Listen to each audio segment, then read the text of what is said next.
Hello আমার ভাই সব বন্ধুগণ, সবাইকে আমার সালাম, আসসালামু আলাইকুম। আশা করছি সবাই ভালো আছেন। আমিও ভীষণ ভালো আছি। ভালো থাকাটাই আমার কাজ। আজকে আপনাকে একটা একটু ডিফারেন্ট গল্প শোনাবো। তার আগে বলে দিই আমি কি করছি। আমি কোনো কারণ ছাড়াই হাঁটতে বের হয়েছিলাম।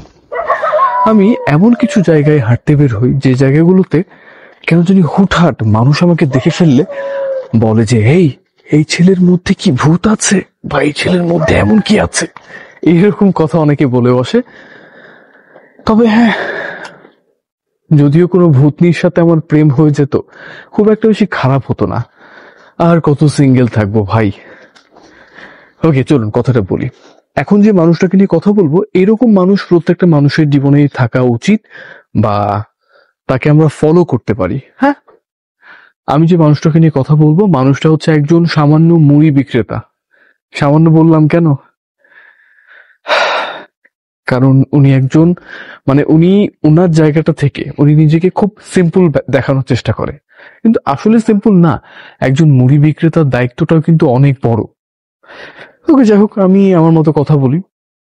ওনার সাথে আমার মাঝে মাঝে দেখা হয়, হাই হ্যালো হয়। আমি বলি, মামা কেমন আছেন, বা মামা 10 টাকার মুড়ি দেন। এরকম ভাবে আমি ওনাকে বলি। উনিও খুব, মানে উনিও মামা মামা মামাই করে। আমার কাছে দারুণ লাগে, ওনাকে ভীষণ ভালো লাগে। অনেক আগের কথা, 2019 সালের শেষের দিকে।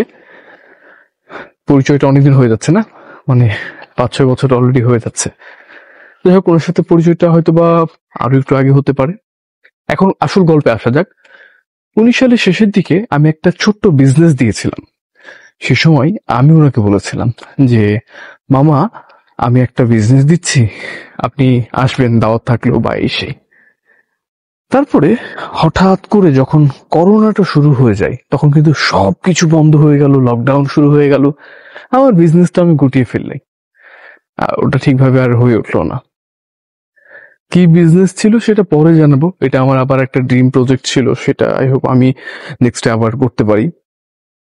এখন আসল কথা হচ্ছে, যখন আমার বিজনেসটা অফ হয়ে গেল, তখন আমার ওই মামা আমাকে একদিন হঠাৎ দেখা হওয়ার পরে আমাকে বললো, মামা শোনেন, আপনার সাথে কথা আছে। হ্যাঁ, কি কথা বলেন। উনি বলল, মামা আপনি তো বসে আছেন করোনার মধ্যে, তো আমার আবার এক পরিচিত ভাই আছে, ওই ভাইয়ের হোটেলে একজন লোক লাগবে। খারাপ কিছু না মামা, আপনাকে থালা বাসনও মাজা লাগবে না, খালি ওই একটু পানিটা আগায় দিলেন, যদি কিছু বলে একটু করে দিলেন, এইরকম কিছু। এই কি খবর? ভালো? আচ্ছা, কথাটা এরকম ছিল, মামা তেমন কোনো কঠিন কাজ না, পানিটা একটু আগিয়ে দিলেন, এই তো সাহায্য করার জন্য। আমি ওই জিনিসটাকে, মানে ওই সময় এতটা ওনার উপর অনুতপ্ত হই, এতটা ওনার প্রতি আমার ভালোবাসা বেড়ে যায়। দেখেন, করোনার মধ্যে সবাই কাজ করছিল, সবাই নিজ নিজ জায়গা নিয়ে, মানে এতটা মানে বিপদের মধ্যে ছিল, কিন্তু সেই বিপদের মধ্যেও ওই মানুষটা তার কর্মের সাথে উনি আমাকে, মানে উনি চাচ্ছে যে আমিও যেন কাজ করি, আমি যেন বসে না থাকি।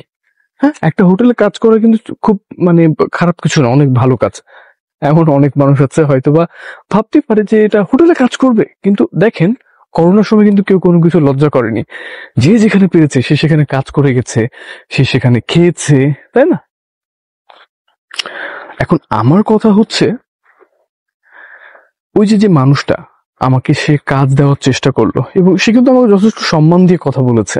মানে উনি দেখেছে যে আমি স্টুডেন্ট, আমি মানে আমাকে একটু ভালো কাজ দিতে হবে, বা উনি আমাকে একটু সম্মান করেছে। এই জন্য উনি কিন্তু এরকম কিছু বলেনি, খালি বললো পানি টানি আগিয়ে দেওয়া, এরকম কিছু। আমি করব কি করব না সেটা পরের ব্যাপার। উনি যে আমাকে ভালোবেসেছে, ভালোবেসে কাজের জন্য আহ সে আমাকে অ্যাপ্রোচ করার চেষ্টা করেছে, এবং আরেকজনকেও বলেছে যে আমি একজন আছে বলে দেখবো। এটা কয়জন দেখে বলেন? কয়জন দেখে? তো আসলে আল্লাহর রহমতে আমি ওই সময় অন্য একটা কাজ পেয়েছিলাম, তাই ওটা করার প্রয়োজন হয়নি। নাহলে ওটা আমাকে করতে হতো। করোনার মধ্যে সবকিছু যেহেতু বন্ধ ছিল, কোনো কিছু করার ওইভাবে প্রসেসটা ছিল না, সবকিছু কঠিন হয়ে দাঁড়িয়েছিল। তো আমার সবচেয়ে আমার মনে পড়ে, যখন আমি ওনার সামনে দিয়ে যাই, তখন মনে পড়ে যে হ্যাঁ, উনি একজন ভালো মানুষ। উনি শুধু নিজেকে নিয়ে না, উনি অন্যকে নিয়েও ভাবে।